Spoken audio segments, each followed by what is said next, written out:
Hey you, I'm celebrity menswear stylist Ashley Weston. So I recently put out a video about men's hairstyles that women hate, and let's just say that I never knew how protective guys can be when it comes to their precious mullets. I mean, you'd think that choosing to look like Theo Von in public would equate to having a better sense of humor, right? This got me thinking about the various wardrobe choices that men love to make but that women can't stand, and I don't think I could have picked a better time of year to discuss this particular subject. After all, summer is a season that allows for bright colors, lighter fabrics, and terrible men's fashion choices. And I'm here to discuss the worst ones that I see men continue to make year after year. Not only will I be discussing the worst offenders, but I'll also be providing you with some more stylish alternatives that will assist you in turning your style game around, and if you disagree, well then I'm sure I'll see you in the comments section. Let's go.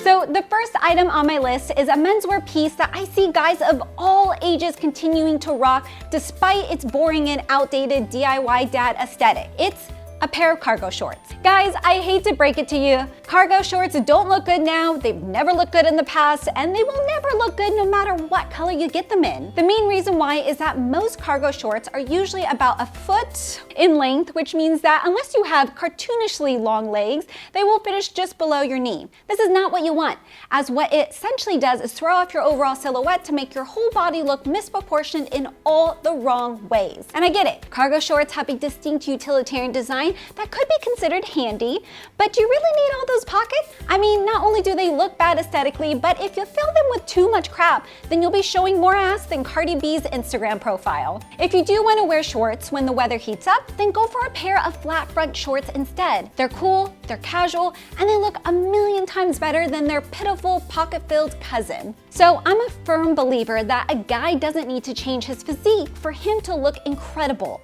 In fact, if you're a bit self-conscious about your body, then a well put together outfit can really accentuate your attributes while it's also camouflaging those areas that you're maybe not as confident about. However, some items of clothing really only look good on certain body types, and if chosen incorrectly, they can really make you look even bigger or skinnier than you already are. Enter the Henley. So Henleys are a controversial topic in the men's style world. Some people recommend them as frequently as they do their own questionable skincare brands, but I personally feel that they're one of those pieces that 90% of men should not be wearing during the summer. I mean, during winter as an undershirt, sure thing, go for it. But as a warm weather outer layer, I wouldn't be so sure. The reason why is that they basically only look good on guys who are, well, on the muscular side. If you have a particular thinner physique, then a Henley will only accentuate your skinniness and make you look longer and, well, frailer than you actually are. On the other hand, if you have a larger body, it can very much draw attention to your neck and midsection, which really is something you want to avoid. My best advice is to keep things on the safe side and go for a crew neck or even a nice polo instead. It's a classic and super summery shirt that pretty much every guy can rock regardless of his age or body type. Next on my list, you better brace yourself because we're gonna get deep, guys. How deep? Well, in some drastic cases, below your armpits. Like a number of the items on this list, the deep V-neck t-shirt is a super divisive menswear piece. One of the most common points I've heard over the years is that it has a design that's too feminine, but honestly, I just think that it's really hard to make them look good. The reason why is that the design of the deep V exposes a significant amount of your chest. This means that, like the Henley, you need to have a particularly athletic physique in order to pull it off, and even then, it doesn't always work. Also, apart from their very flawed design, one of the worst things about deep V-neck tees is that they have a super outdated aesthetic. They just have a look that screams, I'm a vegan hipster who lives in Brooklyn and plays synth, which is a fashion statement that really should have stayed in the year 2010. I mean, you might as well get a sailor tattoo and some skin-tight jeans while you're at it. Instead, you really can't go wrong with a high-quality crew neck t-shirt or even a Cuban collar short sleeve button-up shirt. It will just look so much manlier and sexier than a deep V ever will. Next up, we have a controversial menswear item that doesn't necessarily have to be banished from your wardrobe altogether, but should definitely be worn with caution: the tank top. So from my perspective, tank tops really should only be worn in one scenario: if you want something to layer under your fashionable button-up shirt. Wearing a tank top as your top layer in public basically only says one thing: you are a stage 4. basic, bro. If you do happen to spend a lot of time in the gym, then it's totally understandable for you to want to show off your gains with a Z, but please believe me when I say that tank tops are not the way to do this. Instead, go for polos, crew neck tees that have an athletic fit, as these will effortlessly highlight your physique without making you look like you need to put money into the douchebag jar. Also, it's no secret that one of my favorite items for summer is the short sleeve button up, and if you want to layer it like a pro, then a tank top is the perfect piece for this stylish move. But otherwise, do yourself a favor and keep those guns in their holsters where they belong. Crew neck t-shirts are one of those items that I love recommending, but I must admit that after guys reach a certain age, they really need to stick to either minimal prints or solid colors. Rocking a tee with an obnoxious, eye-catching logo is a move that I see so many guys making, and it's one that really needs to be retired as soon as possible. The reason why is that after, say, your mid-20s, this look just comes across as really juvenile and immature and basically says that you really don't know how to dress yourself. Also, if you're wearing a branded tee, it just looks like you're trying to flex that you can afford certain designers, and this is not a good statement to make. However, there are exceptions that are permissible in certain contexts. For example, if you're at a sports event or a concert, then by all means rep your favorite team or band, but outside of that, you should really be going for a less is more approach. During the summer, you'll want to stick with a solid, preferably neutral color. You really can't go wrong with white, heather gray, or navy, as these pretty much go with everything, but feel free to grab some fun summer colors as well. Also, nautical style stripes are a great warm weather look, provided you're not wearing any other patterns on your shoes or your shorts. Moving on. So like mermaids and 90s era David Hasselhoff, the next choice on my list really only looks good when it's near a body of water.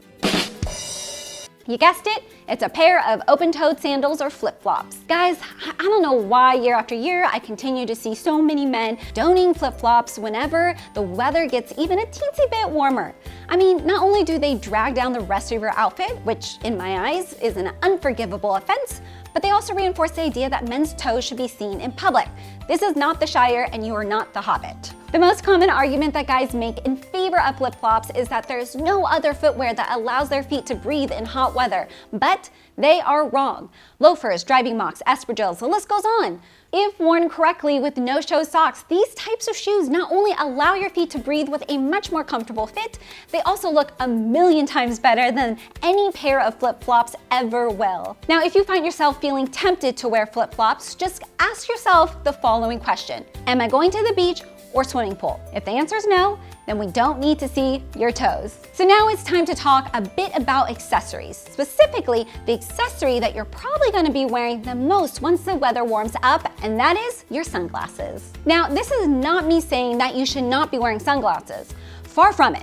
As well as allowing you to see in bright weather, good quality sunglasses protect the sensitive skin around your eyes, whilst also elevating your overall look, which is, in case you haven't noticed, is very much what I'm all about. However, much like seasons of The Simpsons and men's style YouTubers, not all sunglasses have been created equally. When choosing a pair, you definitely want to steer clear of gimmicky frames and obnoxiously loud colors, as these should really be left in the frat house or Jersey Shore. You wouldn't believe how many guys I've seen ruining perfectly good outfits by pairing them with outlandish or gaudy sunglasses that completely clash with their chosen attire. Instead, go for sunglasses in two shades, one in black and one in brown or tortoiseshell, as these will pretty much complement everything in your wardrobe. Also, be sure to pick a frame that complements the shape of your face. My go-to rule is to choose a contrasting shape, which basically means that if you have a square-shaped face, then go for rounder sunglasses, and vice versa. By following these two simple pieces of advice, you will already be looking so much better than those guys sporting pink frames and mirror lenses.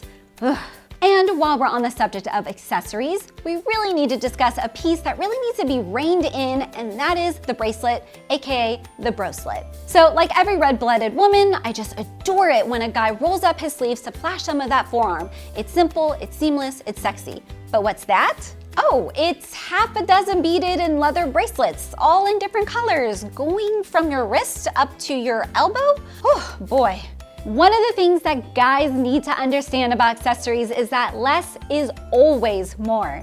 And yet, I see so many guys overdoing it, wearing way too many bracelets than they need and killing their style game in the process. I don't care if they represent each of your chakras or show how many times you've been to Burning Man, you never need more than one on your wrist. Okay, maybe two.